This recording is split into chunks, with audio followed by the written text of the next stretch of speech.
So I figured I'd give you guys a sound check on the Onyx CX hub.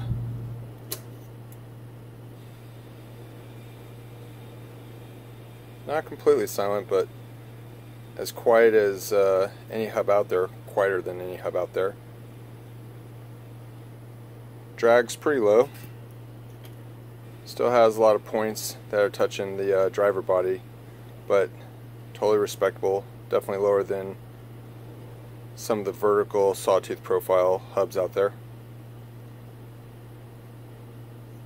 Anyways, you can also see in this driver body they've incorporated in their alloy driver body their ingenious replaceable pin system so that the cogs don't chew into the aluminum. Saves a lot of weight, and they again made it replaceable so you can actually pull these little paperclip looking steel reinforcements out, so if they should be damaged you can actually replace them.